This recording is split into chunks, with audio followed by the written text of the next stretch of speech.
G'day you mob, how's it going? Pete here from Aussie English. Today I have a very special episode for you. It's an interview episode where I get to sit down with one of my oldest mates, Marcus Kain. Now, Marcus is actually, I believe, I have to go back and check in the episodes. I believe Marcus is the very first person that I interviewed on the Aussie English podcast back in probably 2015-16. It would have been like in the first 10 episodes. Anyway, so Marcus and I grew up together at high school. We met. He has always been into fitness, nutrition, being healthy. He's also a bit of a rock star, but we don't get into that in this episode. Anyway, today I thought we would do an episode where I chat to him about nutrition, psychology, and just living a healthy life, because he has recently taken it upon himself to help me get back into shape, taking care of my nutrition and my workout routine. Okay, so without any further ado, guys, I introduce you to Marcus Kain. G'day you mob, welcome to this episode of Aussie English. Today I have special guest Marcus Kain, who is probably one of my oldest friends that I think I've got. Well, full stop, probably. I don't think I'm in touch with many from primary school anymore, but Marcus and I went to high school together. We were always interested in the same sort of stuff, right? Fitness to some degree, you a little bit more than me. Music to some degree, you a little bit more than me. Women, yeah, the list goes on. But yeah, so we've been friends for a long time, and Marcus recently reached out to me. Well, I didn't reach out. I think I reached out to you actually, and harassed you for some health advice on how to get back into shape. And Marcus has spent a lot of time working in the fitness industry and sharpening his skills with a lot of different qualifications. And I think you were just telling me before we started, I've already forgotten, that your specialty is nutrition and strength and conditioning, right? Specifically the kind of the psychological side of nutrition. Okay. So yeah, there's a lot of people out there that calling themselves nutrition coaches or strength and conditioning coaches and all that kind of stuff. But at the end of the day, from my own experience with my own nutrition and training clients for over a decade now, the real kind of, if there ever was a secret with nutrition and how to keep great nutrition and how to really win with that kind of stuff, it's a psychological game. It's very much a game of emotional management and psychology and dealing with all that kind of thing, rather than just being on the best diet or getting the perfect split of fats and proteins and carbohydrates and whatever.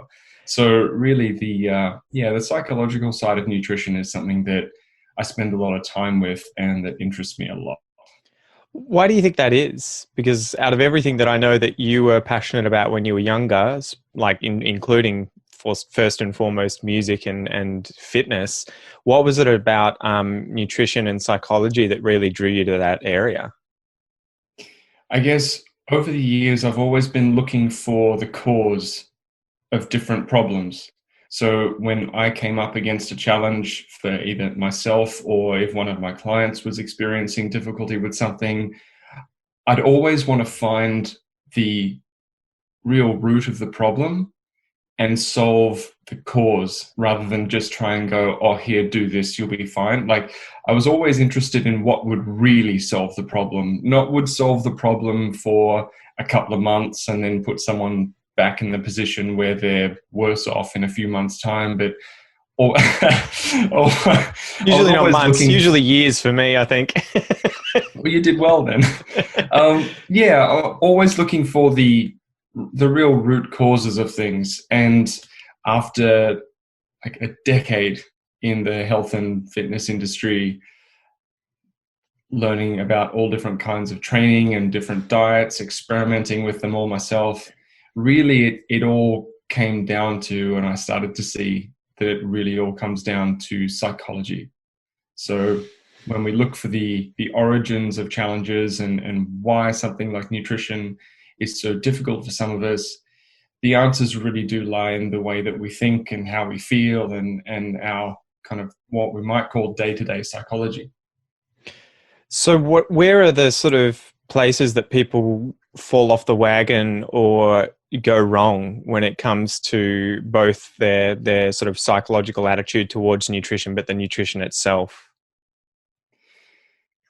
Something that trips all of us up is the commercial diet industry. So the fact that there are a lot of people out there trying to make money, or very successfully making money out of selling diets, Yeah. doesn't actually help, because a lot of companies and a lot of individuals create these formulas, or what we might call like easy answers or whatever, that says, look, do this and you'll be fine. And it sounds really simple, and it might even work for a few months, but it doesn't actually solve the problem. So there's always someone out there promising us an easier option. There's always someone out there saying that buy this, it's going to fix you, or do this, it's going to make it easier. And just through that process, the real answers and the real solutions just kind of get diluted and lost in this sea of commercial bullshit. Because the real long-lasting answers to great nutrition and fitness and everything like that, they're actually not expensive. They're actually really cheap. It's just that they don't sound as sexy as something like, a ketogenic diet, or whatever the hell else people are doing. Like, there's no special name for it. It's just looking at the way that we approach food and how we think about food, how we deal with our emotions, and being just a little bit smart about it. It is funny because I consider myself a pretty intelligent person who knows a bit about human psychology and the evolution of humans, but I've found myself in recent years falling into exactly the same traps. It's really funny that knowing and understanding something doesn't necessarily mean that you're going to avoid them. And it seems like, especially in today's day and age with the food and everything that we have surrounding us, and how highly caloric it is and easy it is to get to and cheap it is, that it's just this constant influx of things that are too hard to say no to. But it is funny, I think, what you were saying about it being effectively pretty simple, right? To do well nutritionally. It's just that most people don't actually know about it. It seems to be the same with a lot of problems that we have, right? If it's trying to improve your language skills, or trying to get fitter, or trying to, study a degree, it tends to be that the answer to success is really easy, do the work, but it's really hard because you've got to do the work. Well, with language especially, like what you do, I personally find language much harder than nutrition. It's one of those things though, right? Where it's so, any of those interests. I remember finding maths really hard when a lot of other people that were, as smart as me, dumber than me, found it easy. And it was because they tended to be much more interested in it inherently, right? And that was the sort of trick to it. So. It wasn't the thing so much. So I think with languages, right, no one's bad at languages, I think. I think there are people who are better than others, but everyone speaks a native language pretty well. But if you don't have reasons in your life to be learning a foreign language, it becomes very difficult, right? So, that probably ties back to fitness, right? You kind of have to, I would imagine, and you're the expert, but I imagine you have to kind of make time and surround yourself with things that are going to cause you to make better habits and better choices nutritionally. It's not just going to happen for you, right? In some ways, yes. Something you said just a few seconds ago in regards to people kind of knowing what to do, or understanding on like an intellectual level what they should be doing. And again, I don't like to use the word should, but whatever, like, we kind of know on an intellectual level what's up, but then the gap between knowing and actually doing lies in our emotions. And when it comes to something like food and nutrition, our food is heavily linked, or our habits with food and our patterns with food, it's like heavily linked to our emotions. So that's how we can get, the smartest person in the world still tripping up on something really, really simple like food, because it's not a question of intelligence. Yeah. It's a question of emotions. And no matter how intelligent someone is, we all get tripped up by emotions here and there. So even if we know what we should do, if we don't have practices in place to have really great for lack of a better way to put it, emotional management when it comes to food, we're going to trip up with it. But then as well, there's a real balance to be had there too, because we don't want to completely neglect our emotional relationship with food, because neglecting that and then, restricting and expecting ourselves to eat like a robot, that has problems as well. Yeah. So it's there's a real art to it, and there's a real balance that can't often be described in a really simple, like, diet program that someone's bought from, I don't know, whatever company, because everyone's situation is a bit unique to them.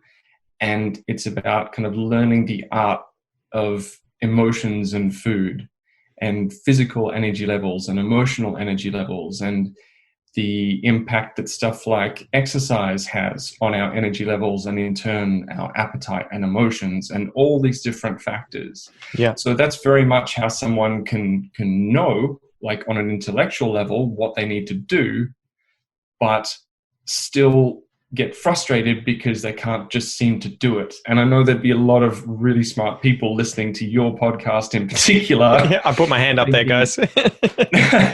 Yeah, I know there's a lot of really intelligent people listening to your podcast. People who speak multiple languages and connect with you on a very intellectual level. And for people like that who are genuinely really smart, but still trip up nutritionally and with their health, it can be so frustrating, because it's like, oh my God, I do really, really complex and really important things every day. Yeah. But I can't seem to just like eat the right food. What's wrong with me? And there's nothing wrong with you if that's what's happening. It's just a different thing. It's emotions rather than intellect. It's a pretty complex problem, right? The reason that people become unhealthy, and it's sort of never happened at a higher rate in history than it is currently. Where was I going to go with that? I was going to say something really smart, guys, but I've forgotten it. Yeah, well, it just seems like a lot of us end up going down that trap, right? But that it is really about balance and learning that nutrition is so important, but we seem to all put it on the back burner a bit. And it's a bit of a shame, I think, that our society is built around this hard work ethic. You need to do the time at work, you need to be earning money, you need to be having a family, you need to be raising your children, spend time with your children, but that nutrition, which is sort of the bedrock of being able to do all those things really well, right, sort of falls to the wayside quite often for probably the average person. In fact, I'm the classic example of that in recent years, where it is one of those things where you're studying hard, you're training hard, you're hanging out with friends, you've got a girlfriend, a boyfriend, you've got a family, and it's kind of like, well, diet's just one more thing that I have to worry about, so I'll just put that at the bottom of the to-do list. So with that rant aside, what are ways that people can try and approach their nutrition when they've been in that situation, which is exactly the situation that I've been in until, very recently? Something that I always explain first when talking to anyone new about nutrition is that we need to think of you and your life like one big energy equation. And I'm not just talking calories, as in calories in, calories out, or calorie deficit, or whatever in terms of nutrition. I'm talking, imagine everything that we do either spends or creates or transfers, if you're a physics nerd like me, or some kind of energy. So emotional energy, physical energy, we expend this kind of stuff all the time. And a phrase or a saying that comes to mind, when you're talking about, like, we're all doing stuff, we're all working, we're all making money, we're all doing this kind of thing, is that there's no substitute for working effectively rather than just overworking. And so many of us are overworking in an attempt to produce results. But in overworking, we're running ourselves down, and the results that we're actually getting and the work that we're actually doing isn't efficient work. It's just energy expenditure. So a great mentor of mine who was from a corporate background was telling me how in this corporate business, and he transferred from a corporate business out into being an entrepreneur himself. He was one of these kind of workaholic type people. He would just hustle like all the time. And there's a huge kind of hustling culture through social media and achievement and everything like that. It's all like, that hustle until you don't need to introduce yourself mentality. Crap. Thanks, Gary V. And yeah. And this guy, like one of my mentors, he was talking about how he was just spinning his wheels and not going anywhere. And a huge shift in his life happened when he spent his first 4 hours of the day just doing very singular, very focused work on very specific things. And then his second 4-hour block of his work day, he would go and just sit in a park and read a book and just chill and recharge his batteries. And that's when he actually started to get the results that he'd been working for years, when he was running himself down and doing all this kind of stuff. So often we run ourselves down in an attempt to get better results, but the results that we want are only going to come when we take care of our energy levels and make sure that the work that we actually are doing is really effective and addressing the very specific things that need to be addressed. I think that expands out to everything, right, that you're trying to pursue successfully, right? If you're learning English, it's exactly the same thing. It's better that you study intensely and effectively for a short period of time than doing a lot of time but not being effective.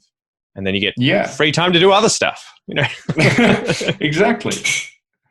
And and that energy equation that I talked about, when we run ourselves down, we're not gonna have the energy that's required for really good emotional management. We often fall back on emotional food choices, and there is nothing wrong, I want to say, with connecting emotion with food here and there. It's more like when our batteries are too low, and we say that we don't have time for the kinds of things that would actually recharge our batteries if we gave them the chance. It's like this chicken before the egg type scenario, where you're like negative feedback, right? Where you end up, you're not doing something, so things get worse, and then you don't do anything because they're worse, and it just keeps getting, what is it? I'm fat because I'm depressed, and I'm depressed because I'm fat. Was that Austin Powers from the movie where he says that, and you're like, well, man, it's what is it? I eat because I'm unhappy, and I'm unhappy because I eat. That's right. Yeah. And that mentality, like modern culture of just pushing everyone to just work, and prioritize looking like we're working over actually genuinely just recharging. That culture has a lot to answer for, because some of us, myself included at times, even have these feelings of discomfort and sometimes even guilt if we're seen to take a moment where we actually go, look, I'm going to chill. I'm going to recharge now. I'm not working right now. Yeah. And in some ways, many of us find that really difficult, because we're under the impression that if we're not working all the time, then it's to pause you there. It is really, really funny. It's something that I noticed with my wife, especially after becoming a mother. She's almost obsessive compulsive with doing things, whether it's taking care of our son Noah, cooking his food, cleaning the house, doing the laundry, making sure that she's planned out the rest of his day. And I'm always like, Kel, it's like, you're not being kind enough to yourself. And with all due respect, my dear, you're not self-aware enough to realize that you need time to just relax and recharge so that you can then do the things that you want to do more effectively. And the quality of time that you'll then spend with me and with your son is going to be better, even if it is less quantity. But I and Noah would prefer higher quality, less quantity than the inverse of higher quantity, less quality. And I'm the same. I had to become aware of that and was like, okay, I need time away. I need to recharge my batteries. I need to work on my health now. So I'm sorry, I'm going to go into the garage and work out for an hour and a half. Like I want to hang out, but I'll do it later because I know that once this is done, I'm going to be in a place where I'm much happier, calmer, relaxed, refreshed, and I can be a better dad, a better husband. So it is so interesting that you have to kind of get that awareness. What's the advice that you normally give to people when they first come to you and tell you that their life is kind of out of whack and their nutrition's obviously out of whack? What are the first steps to sort of getting back on track? The first thing is like, you're not crazy and there's nothing wrong with you and it's going to be okay. Literally. Yeah. I noticed that even just now, when you were talking about going into the gym, the phrase that you used was, "I'm sorry, I just have to go and work out now." You still said, like, you still apologized for going to do something that you need to do for your own health and mental well-being. So, and in regards to health, like the pressure that's on mums, especially new mums, to always look fucking busy, to always look like they're doing something, this insane social pressure to be everywhere all the time and absolutely on top of every little thing. It's such an awful thing, and I've seen it with so many of my clients. These people who feel like they'll be ridiculed if they take a moment for themselves. Yeah, it is. It's interesting to see if it is external or internal, because it's both. I think you're right in terms of there being that sort of, oh my God, she's lazy. But then I think also she thinks she's lazy if she does take a break or does something else. And that's why I'm always having to be like, I know it's hard. I'll take over for an hour. Noah's going to be fine. He won't set the house on fire. We'll have fun, but just go sleep. Go watch a movie. Go read a book. Do something that isn't related to, housework or Noah or me or something boring. Do something that just recharges your batteries. Yeah. Where that comes from, we could chat and speculate all day, but there is a big social pressure, and there are expectations that are placed on us kind of subtly. Yeah. Like, what it is to be a great mum, what it is to be a good husband, what it is to be a man, what it is to be, a successful person, whether it be through advertising, media, films, TV, magazine, whatever it is. These expectations have been internalized. They start external, but then, we internalize them. Our social groups internalize them and then kind of throw them at each other. Yeah. And it becomes one of those vicious circles at the end of the day, coming down to how much energy we're expending versus how much energy we're cultivating for ourselves, and our ability to engage in things like great emotional practices and self-care and the kind of things that are going to put us in the kind of state that's congruent with making really great choices in regards to our health consistently.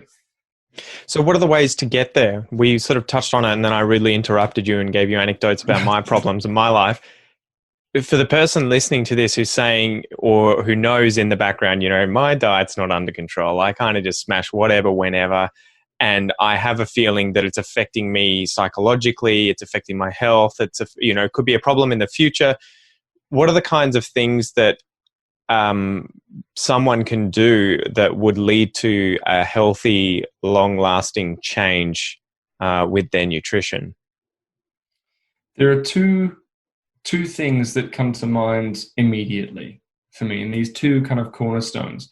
One of them being dietary displacement, which is something I'll explain in a second, so don't let me forget to touch on that one. But the other one is really, whether it be using meditation or using mindfulness, or, I've got several techniques that I use with different people depending on which one resonates with them more,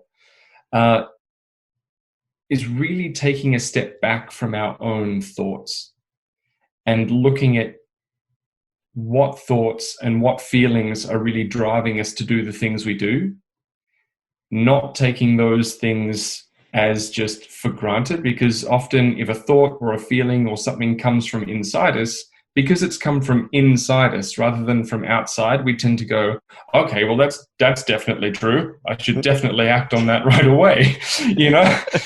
Whereas a lot of the stuff that bangs around in our head is bullshit.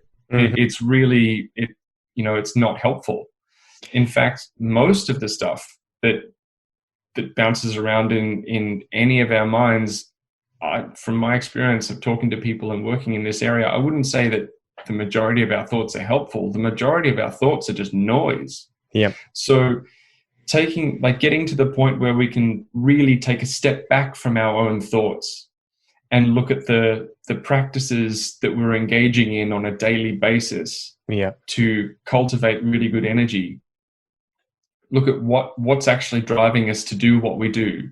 Evaluate whether or not that's actually something that really is what we want, or is that really a habit that's congruent with our goal? Like, just take it back from our thoughts, getting some objective space around that so that we can look at our own strategies and habits and just the way we approach day to day and go, okay, is this working out for me? What changes can I make? It's interesting to pause you there. Sorry to interrupt, but that's something that anyone can do, I feel, and it just has to be cultivated. You know, it is that self-awareness, that mindfulness. I find I'm the same with, am I really hungry or am I just bored?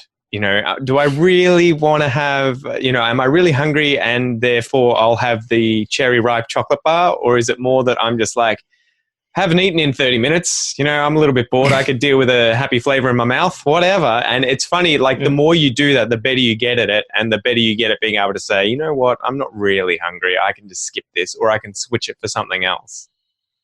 It's a slightly complex thing, because on one level,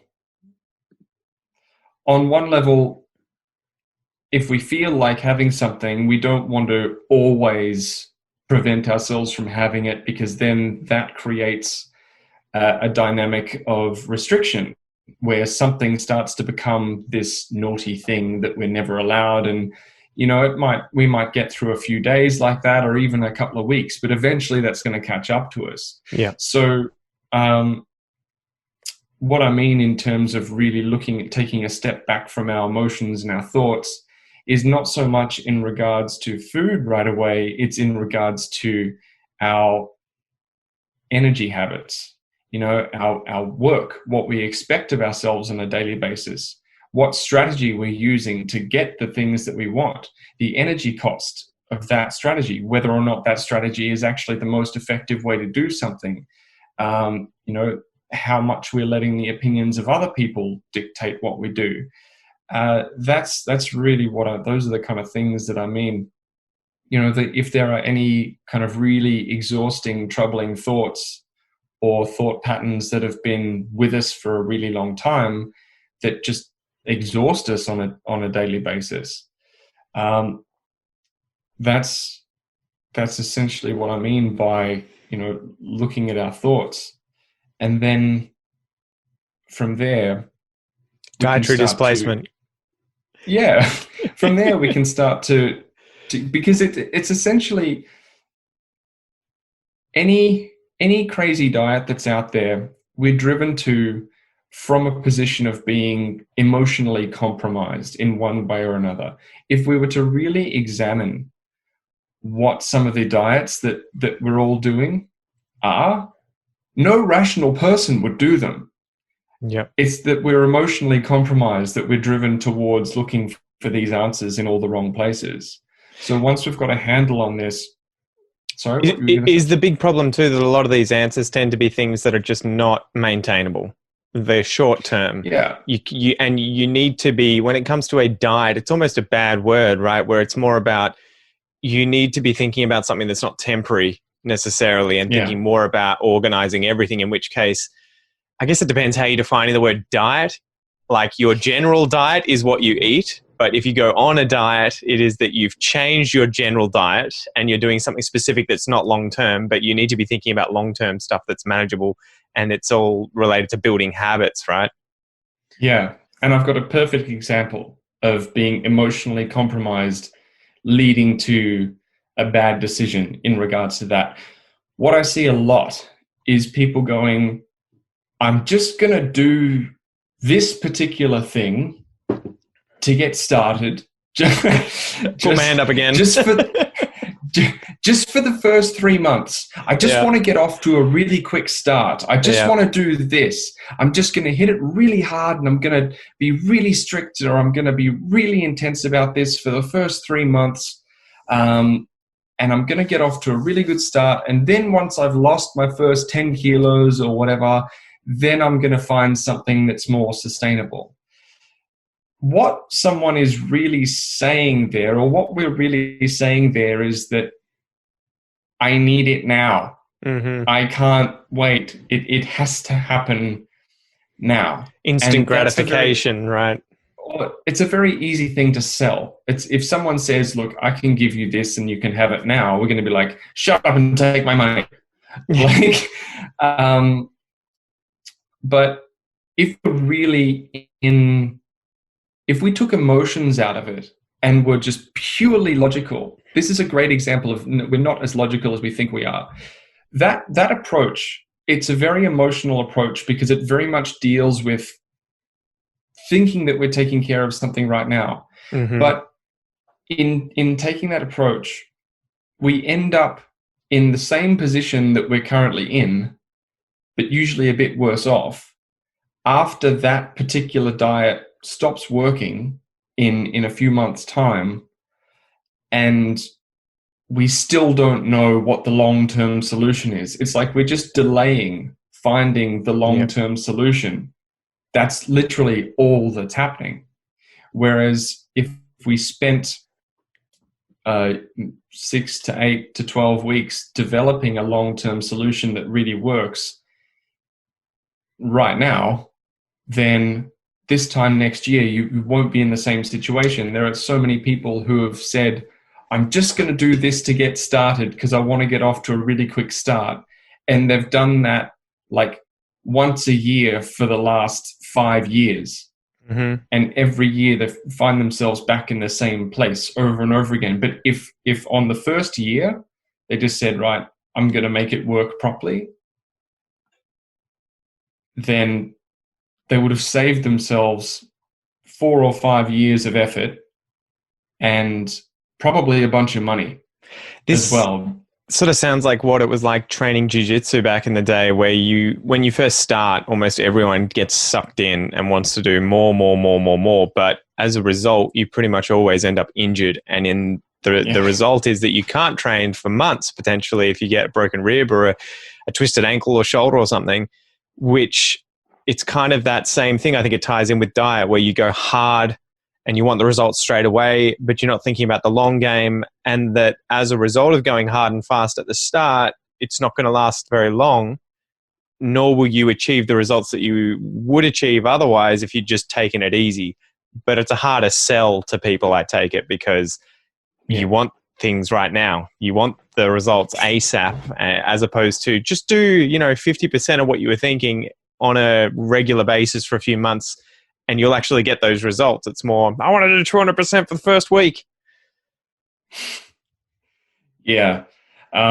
It's the thing is, like, I completely understand why we end up doing that, because I did it myself a bunch of times. You almost have to always learn that lesson, right? Everyone has to go through that themselves. Yeah. So in no way am I I wouldn't want anyone listening to this to think that I'm criticizing, because it's a completely natural thing to do, and I've done it myself a whole lot of times. The only people that should be criticized are the people selling those bullshit solutions that don't work. And when they know they don't. Yeah. When they know that they don't work.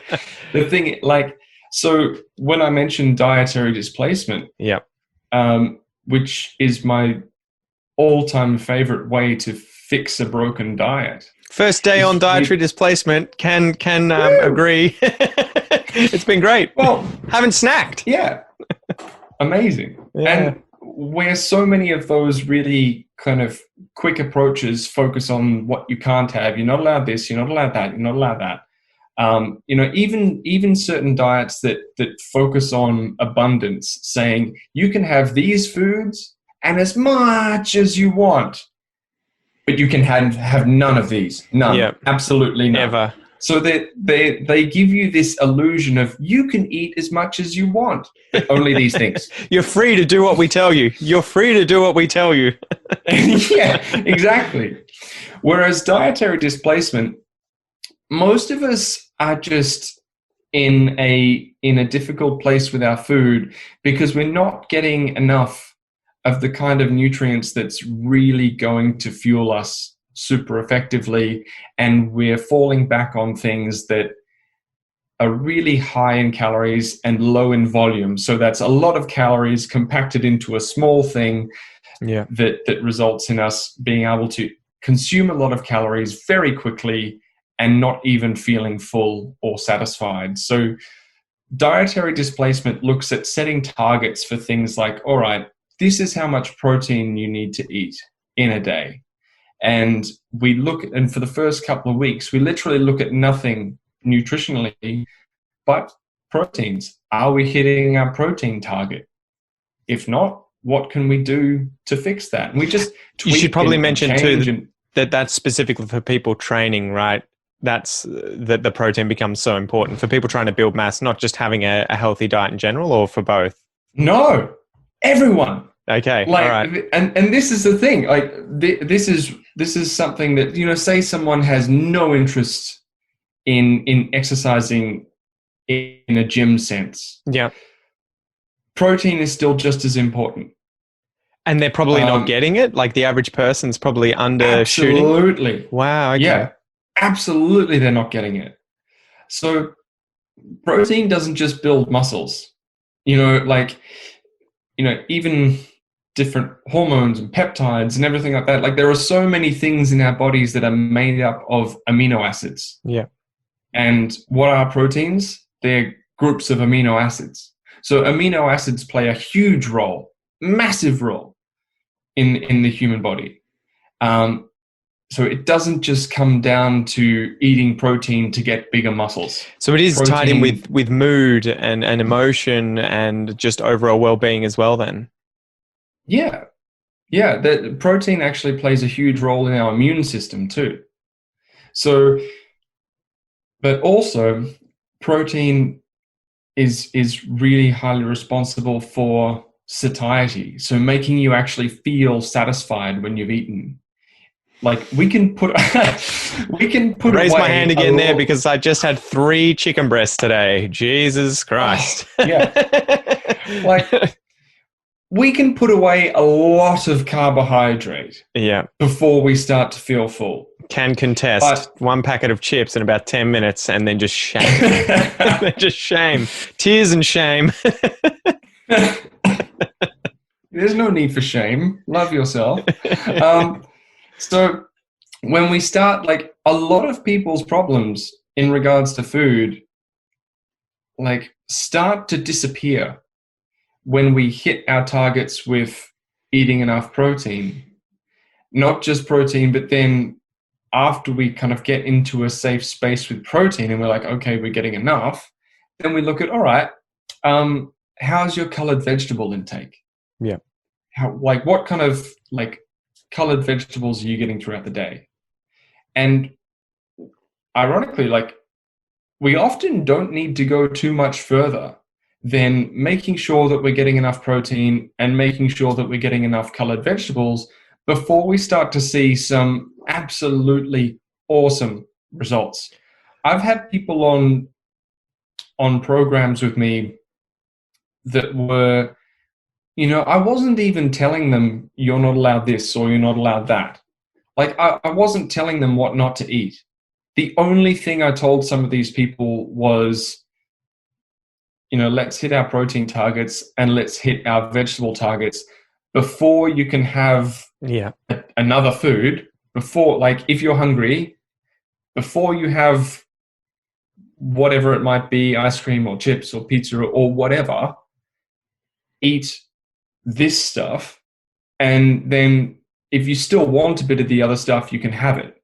Like I've never said to anyone, you're not allowed to have this. This is why Nana always said, eat your veggies first, you know, make sure you finish them all, then you can have the dessert. Yeah. Because if we reach for something like fast food or a dessert or whatever when we're genuinely hungry, the amount that we're going to be able to put away before we even register that we've even a little bit satisfied is crazy. And that's where, like, sometimes I'll set these targets for people. Here, this much protein, this much vegetables, and they look at it and go, I can't eat that much. This is the conversation we had yesterday where Marcus gave me the dietary plan, and I was just like, you got to be kidding me, dude. There's no way. I don't have enough space inside of me to do that. And I mean, you know, to be honest, it was a bit of a battle. Meals definitely lasted longer, but it worked. And for today, at least, you know, day one, I didn't even notice myself thinking about snacking, which was really impressive. I remember sending you a message talking about that, being like, I didn't snack once. And so it was just really impressive to see. And I like that it was the dietary displacement method that you've kind of put me onto shows you just need to make sure that you're getting the protein, the veggies, and, you know, the carbs and the fats in these proportions, but they can be whatever you want them to be. So if you want to have beef, you can do that. You can have eggs, you can have chicken, you can have bacon, but just make sure that you're getting the proportions. Yeah, exactly. And this way as well, if you go out to dinner with a friend or something like that, sorry, Siri keeps popping up. Shut up, Siri. She's going to get angry, dude. Yeah, Siri just keeps popping up and saying, look, I'm sorry, I didn't understand what you were saying. Can you say that again? I'm like, look, Siri, I'm not talking to you. Stop saying the name. It'll come up again. Oh, no. Yeah, so, and this way as well, when we get used to being able to look at different portions and going like, there it goes again.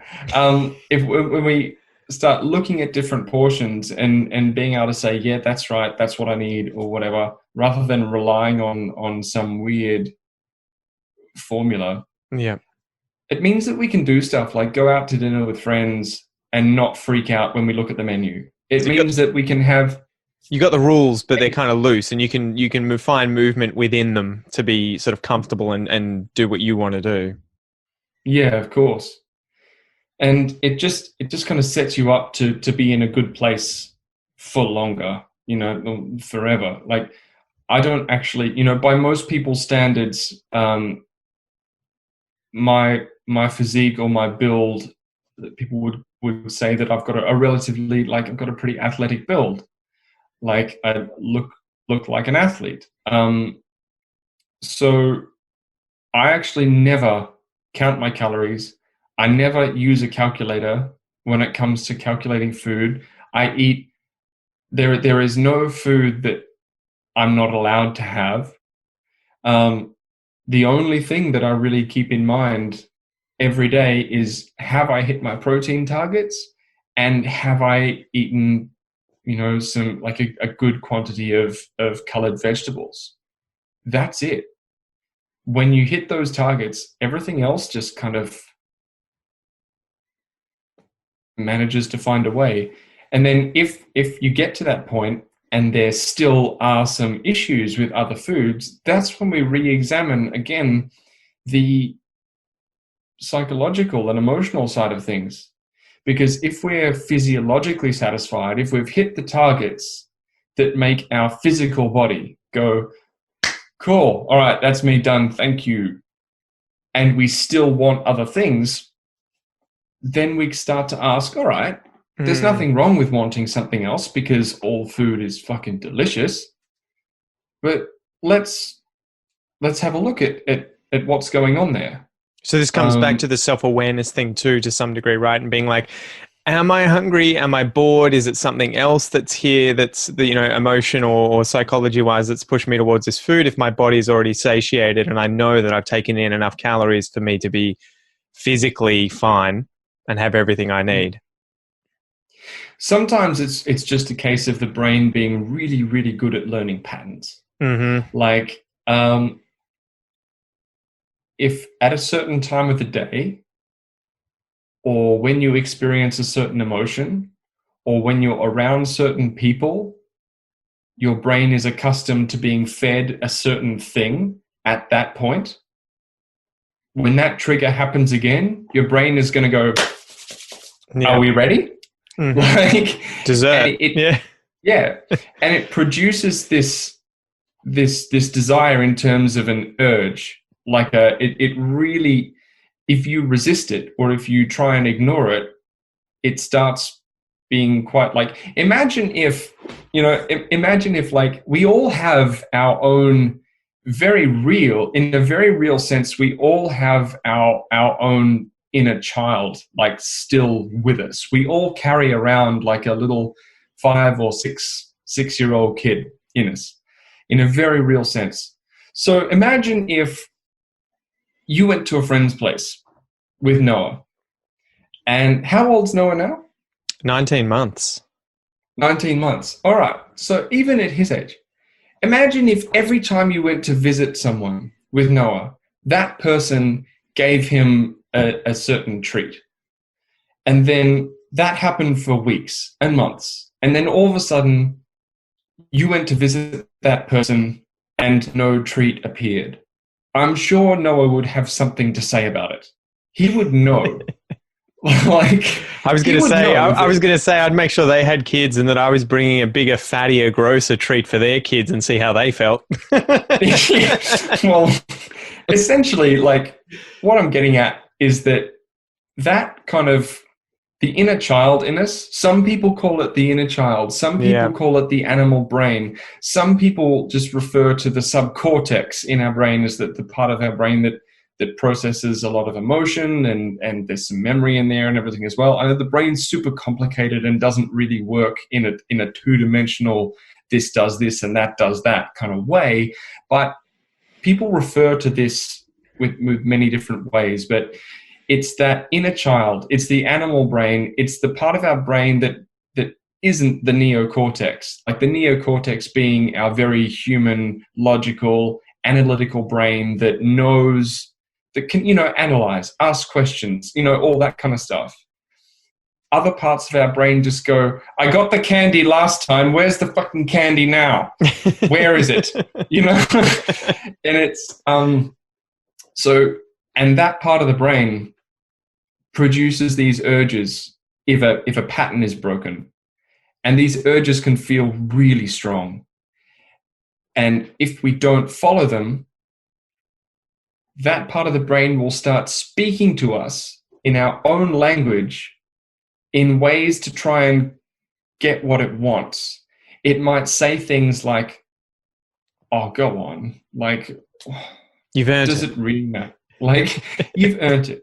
It doesn't really matter. You've tried this 1,000 times before and you failed. Why are we bothering doing this again? I'll start the diet tomorrow. Yeah, I'll start it on, it'll be fine. We can start it on Monday. Yeah. And because it's your own brain, it knows exactly which buttons to push. Like if your kid, obviously, your kid like knows you really well, knows what works to get your attention. Just cry. Yeah, pretty much. Yeah. Knows what works to get your attention. It's going to do that. Mm-hmm. So that's something that when dietary displacement is, rolling and we're doing that, if we're still having these urges to eat certain things that we really start to feel like outside of our control, things that we're like, no, actually, I don't really want to eat that. I'm just doing it because I kind of feel pressured to do it, or I feel this urge to do it. It's not what I really want, but I kind of feel like I have to, and that I'm going to go insane if I don't. Or it's going to, that's when we can look at, starting to observing our thoughts, observing our urges, and treating them like they're coming from someone else. And if they were coming from someone else, would we listen? If the answer is no, then One more example that I know speaks to me a lot personally, it's like the drunk friend at a party example. Do it. Sometimes do it. Chug. These urges and these things that kind of drive us towards doing certain things, they're like a drunk person at a party who's in your ear, like just who's too drunk to the point where they've started just talking shit. They're not making sense. They're just being like, no, no, no, no, no. If we just kind of acknowledge they exist, but at the same time go, cool, and we don't emotionally engage, then eventually they're going to stop. Mm-hmm. But if we emotionally engage, then it's going to get worse. Have you ever engaged in an argument with a drunk person? Not even that. You just talk to one you don't want to talk to, and you're like, oh man, I shouldn't have said anything. I should have just pretended to go to the toilet and then walked off somewhere else. And that is what happens with some of these urges to eat at certain times, or urges to maybe binge eat or whatever. If we engage emotionally, then they're going to get stronger because they feed off emotion. If we engage emotionally, they're going to get worse. If we're able to just go, cool, and just breathe through it, give it a moment, not act on it, not pay it a whole lot of attention, not believe what it tells us, then that starts to open a door for us to be able to move through those things and out the other side. It's going to be uncomfortable here and there, but it's going to be a very, very temporary discomfort. It's going to try and tell you that the discomfort is forever and the worst thing you've ever experienced, and and everything's screwed.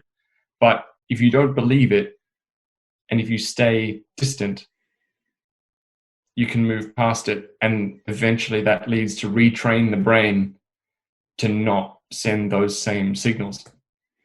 Far out, dude. Well, we were meant to be keeping this short, but we've almost gone for about an hour here on my clock. Where would you send people now? So the listeners are on the edge of their seat. They're in a similar position to me. And wanting to clean up their diet, wanting to feel better in general. Maybe they're interested in training, maybe they're not, but they still want to have good nutrition. What's the next step? Because I feel like we've kind of done we've done a sort of shallow pass, right, over this topic. It seems like it is incredibly deep and you could spend a lot of time here. So where can people go? What can they do if they want to take action right now? At the moment, reaching out to me via Instagram is a really good one. So my Instagram is mkain coaching. Can you spell that for us? So MKAINCOACHING. You'll find me there. Also, thanks to your advice as well, Pete, I'm getting a YouTube channel going.